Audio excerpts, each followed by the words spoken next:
In today's society, we like to label everything. I'm not talking about putting dates and names on our food. I'm talking about our political views, religious views, sexual preferences, and so on. Are having all these labels helping us as a society to get along?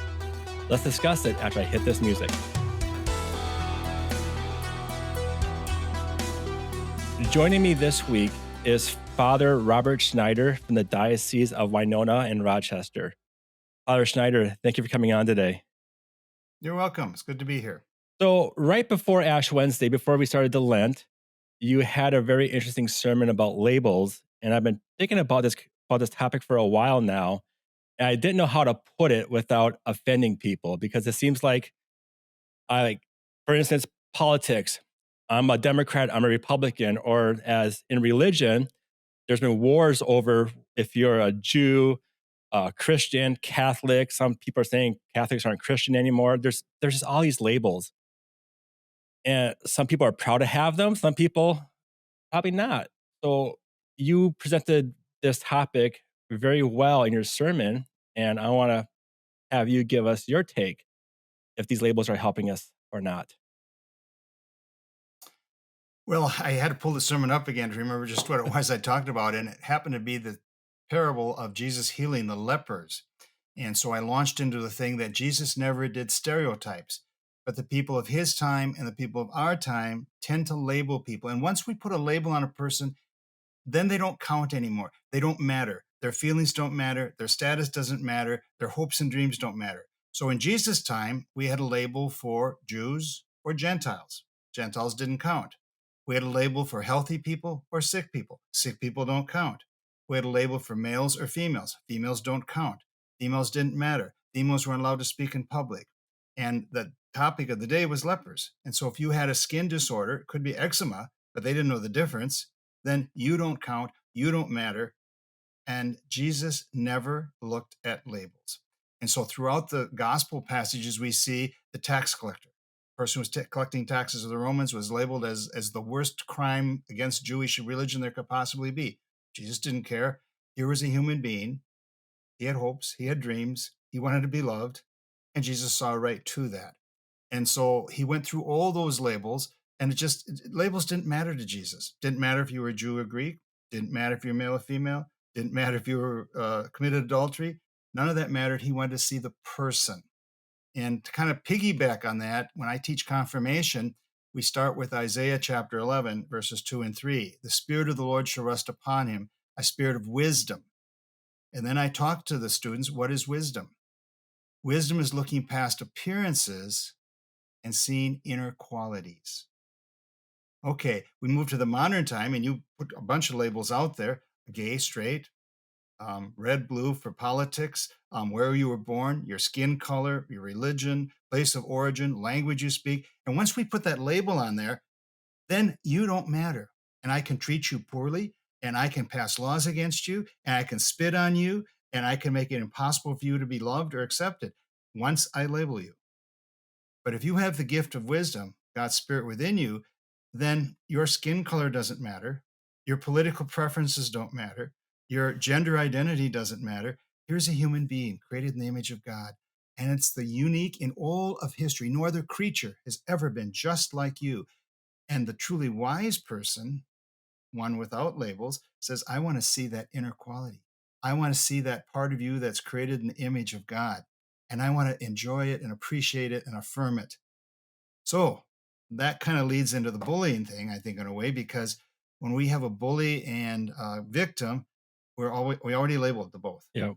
Instead of two human beings interacted, we've labeled each, and now the bully's a horrible person and should be stopped at all costs, and the victim is, well, the bullies kind of start the labeling there because you're a dweeb, or you're a kid who isn't very athletic, or you're too short, or you're too awkward, or whatever it is. You look vulnerable to me, and I want to feel better so I can pick on you. Well, what sometimes we forget to carry on with this is the bully is a human being. And inside that stupid mask they put on, that I'm better than you are, and I'm going to show it and I'm going to squash you, there's a human being in there that's hurting. I've yet to find a bully that wasn't hurting inside. And boy, I don't think we ever talk or think about that very much. Yeah, that is very true. We just talked about on last week's podcast, when we're trying to combat bullying. Yes, we gotta help the target. They're called targets now, not victims. But we also need to give counseling to the person who's being bullied because we don't know what's going on in their past in their current life. They have this anger built up. They see someone that's an easy target, and they're just gonna unleash on them.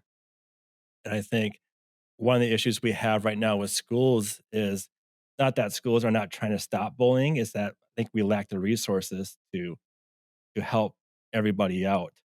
And one, we forget to teach kindness. And even in going back to labels, we start at a young parent kids who grow up learn labels at a young age. They learn it from their parents. They're Sure. gonna hear the politics from their parents. So I've seen it on Facebook. A friend of mine posted this. I don't post my politic views out there, but he made a post and he goes, "If you agree with this politician, unfriend me right now." I'm like, wow, that's steep. You know, I mean, just because my views are different than your views, or they could be the same, but if I don't agree with how you think, I can't be your friend anymore. It seems like we're in today's society, Father, we're becoming so far divided these days. And we have these labels and we have all these special days for these labels. Like, everybody gets a special day if you're different. And that keeps just pushing people further apart. How do we go back to the way Jesus wants us to be, to look at people as human beings? Because even if you, for race, for instance, I just learned a new term on a podcast 2 weeks ago I did. If you don't see someone as a different skin color than you, then you're colorblind and you're racist if you don't see that. So even though that a person's trying to see people as human beings, they're still going to get knocked down saying, "Well, you're racist because you don't see them as that color." Like, how do we get past this? Well, that's a really hard one for me because I always compare it to eye color. You don't notice my eye color, therefore you're somehow bigoted. No, I see you as a person. I don't notice your eye color. I see the especially in the they do in the comic books and things, and there'll be a little kindergartner comes in and Johnny and I are just like each other. And of course, one has white skin and one has darker skin. And what do you mean we're just like each other? Well, we have the same color eyes. The kindergarten doesn't notice the skin color. It's such a irrelevant thing. It's like, do I have brown hair or black hair? Does that mean I should set up a whole system unless I mention it? Oh, you're a black haired person. Therefore, I am not racist. If I just say I don't notice your hair color, that makes me racist or bigoted somehow. I guess I disagree with that position. And then I want to move on to another topic here. And that is how do the question you asked as you talked after I did. I was principal at Loyola through the 1980s. And as an administrator, faculty, we are always trying to eliminate bullying. But it's interesting, it finally ended, and not by any effort from any of us. I allowed a ninth grader to enter Loyola who was Down syndrome. And I didn't know this about Down syndrome at the time, but they tend to be empaths. And a lot of people don't know what that word means, but an empath is somebody who, when you walk in the room, I know what you're feeling, and we haven't had a conversation yet. An empath seems to sense through your body language whether you're happy, whether you're sad, whether you're scared, whether you're exuberant. And so Matt would walk the halls of Loyola, and when he'd see a bully, he'd start bawling at the top of his lungs. Well, the bullies were so embarrassed, they stopped bullying because Matt read what was going on. He read the pain in the target and he read the pain in the bully. Wow, And within 3 months, bullying was done in that high school. wow, So that goes back to my initial thing about labels. It's if we can see the inner person and feel those emotions and identify with them because they're human. And Matt could identify that there was pain, and pain means you cry out. It was a miracle. that's And I thought to myself, all my energy as a Catholic high school principal priest, and this kid with Down syndrome ended it in a few months. that's crazy. That's amazing Yeah. Yeah. because yeah, if because he was able to call you out without really calling you out. Yeah. Yeah. Exactly. Yeah, It was brilliant. And in fact, some of the bullies in school began to take him under their wing and protect him from anybody who might make a strange comment or failed to understand that he's operating intellectually at, I think that point was fourth grade level, and Okay, he's a ninth grader. that's amazing. So It was. now empaths, that's a topic for another day. I don't know. I know a little bit about empaths, but obviously I don't have that gift. I can't see someone's emotions unless Oh, I don't unless they either. have that I'm totally pretty unless they do the clueless. body language. Unless they do the body language, you kind of can sense it. But how do we? I guess how do we stop the labeling? Like, is there a way to stop it, or are we going too far down the wrong path where we celebrate these labels? How do we teach our kids about, like, like, I don't know, like, even a race color? I guess race color is probably the simplest one to talk about. I know that racism a learned behavior. That is not something natural. And in fact, a good way to dissect that out is to go to other countries. Um, it was really when we started bringing black human beings, black skinned human beings from Africa, that this country set up a system where we judge people by skin color. Pretty much the rest of the planet had never done that. It was the same as eye color. We don't set up people by eye color. Another way to look at it was I read an article about if you need a blood transfusion, it doesn't matter the skin color of the person giving it. If you need AB blood, you need AB blood, and the skin color is completely irrelevant. And this person was saying if we want to divide human beings into categories, we should have it by A, B, AB, and O. There are four distinct categories. Now, if we want to have segregation and have separate schools and everything, there's the real difference in a human being. But skin color, that's an artificial construct. We might as well say people with long noses, and of course, that's what happened in Africa, in Belgian Congo. They just decided people with longer noses were inferior, and they set up a whole system and identity cards, and they ended up killing millions of each other because their noses were a different shape. So race is, first of all, totally a construct. Yeah. My perspective is let's just treat the person as a human and ignore their skin color. Now, you mentioned somebody said that's racism. Well, I would disagree. Yeah. And I think people forget about skin color. It's not skin color, it comes from where your ancestors came from, part of the world. If you're towards the equator, you have to have Oh, darker sure. skin because otherwise the sun rays are gonna eat you up. Like, when Yeah. I Yeah. go It's all just because of where you lived. yes, when I go to like, if I go to Florida on the beach, I get burnt so fast because I am, like, super, super bright Not as white. fast as I do. Yeah, I'm almost albino. yeah. I think people forget that, color of our skin determined on where we come from, and it's to protect us from the sun's rays, basically. But we But see, we had a century of actual teaching that people with dark colored skin were not as intelligent, did not have feelings, did not get hurt if we split up their families, did not matter if we whipped them. And so, for 150 years of teaching that in school, that became kind of a mindset. So, this country is different than any place in the world in terms of skin color. yeah.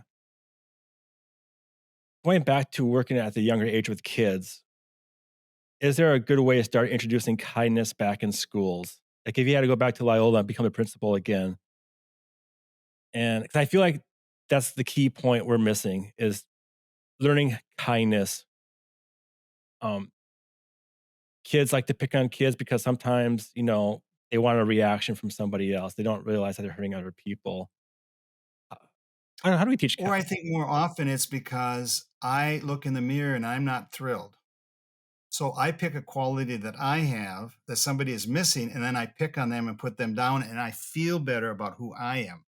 I think that's really the root of the bullying, and it's I think most powerful between seventh and 10th grade. Yeah. Those 3 years, and it's because of that tremendous insecurity. Boys and girls, the hormones are raging. They're becoming men and women. They don't know what's going on. The emotions are flooding, and they look in the mirror, and there's never happy.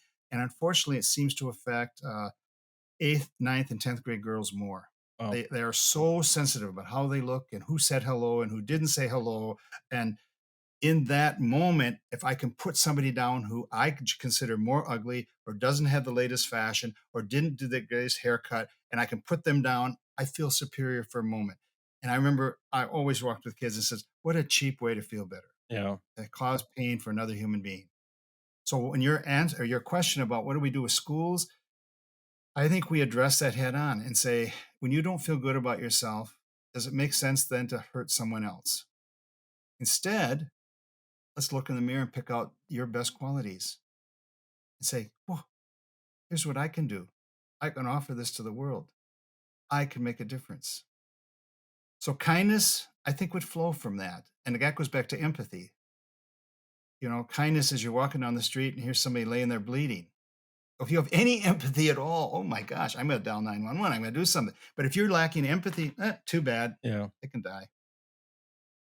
I guess, do you have any advice how teachers, I do have teachers that listen to this podcast, how they can start incorporating like, kids learn by games, like kindness games.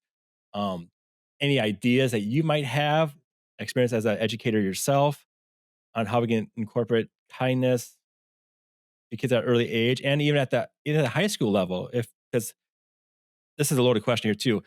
Ninth grade in the Mankato School District, this was a report back in November. Majority of their bullying happens at ninth grade for the Mankato public schools. How do you change? I would agree with that just in all schools. Yeah, but that was the report that I saw. How do we change that culture? Is it changeable? Or it's a pretty big question. Is it possible to even change the culture? Oh, I think absolutely. If you look at especially films of boys' boarding schools 100 years ago, I mean, it was vicious and it was brutal. I don't think anything in a school in Mankato, Loyola, or East or West or anything else is 1% as brutal. I think we have really made strong inroads. And so it's still happening in bathrooms outside teachers' purviews. It's happening before and after school. So it's still going on, but it's at minuscule level compared to a century ago. So, but how to answer your question, I think first of all, adult behavior modeling. Secondly, adults calling it out. I think kids need to see us do that. Yeah. And especially, driving in a car with your parents and somebody in the sidewalk yells the N word, and the parent just says, that's a cruel word. I hope none of you ever use that. Those kind of things, I think messages, it's the people, families, teachers, support communities, just call it out and model new behavior. I don't see any other good way. Yeah, you are 100% right. Kids learn this stuff from their parents. When a parent says, "I hate this person," or "I we don't talk to them because they're Baptist," or whatever. I don't know, whatever. Um, Kids don't know any better. That's what they pick up on. I remember early on when I was a principal at Loyola, caught a kid using foul language. And so at a conference with the parents, and that dad came in and he was just like almost in tears. And he said, I don't know why that blankly blank kid talks blankly blank like that. Blank. And he used every other word was a curse word. And I thought to myself, I can't believe the kid can get through a sentence without a curse word because that's all he's ever heard. And the dad was clueless, just clueless. Why is my kid using foul language in school? Oh my gosh. Yeah. So, it's tough. Schools are in a tough spot. Parents are on them. They want to end bullying, but to end the bullying, it starts with that home, um, Family first, family yes. first. And what's your advice to maybe get your home under an order? Stop using profanity. Could be their habit. Could be how that person was raised up as well. Um, this podcast, we don't pick on any different religions, but I truly feel when you leave God out of a lot of things, this is what we get. I think a faith focused, a spiritual life gives you a reason to be a better person. I think if you take any kind of spirituality out of your life, what are you left with except what can I do to make me happier, give me more pleasure, give me more stuff, and to H with everybody else? I mean, the faith dimension is what brings us in and says we're part of a family. We're all God's children. And, whether it's any of the faiths on the planet right now, they're pretty universal and all of them have extremists who are nutcases. Yeah. But all the major religions, their center group, their main teaching is love one another, treat others as you want to be treated. Yeah, I think the faith dimension is important. I think the faith has to be nourished. That's why we need community. That's why we have worship. Um, we've got 50% of the population in this country no longer considers himself any kind of religion and never worships. Another way that I've really promoted is family dinners. I don't know if you've ever watched or any people listening to the podcast ever watched Blue Bloods. It's going 7 seasons now. but every single episode ends with a family Sunday dinner. And they're all around the table and they all share who they are and how their week went. And I promoted all my years of working with high school kids. You've got to eat together as a family. All devices have to be checked. Nobody's answering the phone. TV's not on. The radio's not on. And we just simply interact with each other. Uh, that to me is going light years to fixing the problem. That's a good start because I am guilty of this myself. I work evenings because that's my job as a martial arts instructor. My kids are home. My wife, she goes to work overnight, so we don't see each other at home in the evenings. But we do have times where we do, and we're not doing that either, though. So we need to start. Yeah, so weekends are when neither of you are working, then make it a highest priority Yeah, possible to have a meal together with no devices. I love that. It's a great idea. And it's probably Yeah, a yeah. simple way to start showing kindness to your kids as well. And it's simple. Maybe just make it one day a week if you have to. That's better than not. Yes, love the idea. Yeah. Well, Father, I want to thank you so much for coming on my podcast. I heard your sermon that day, and I was like, this is perfect. You said this so perfectly.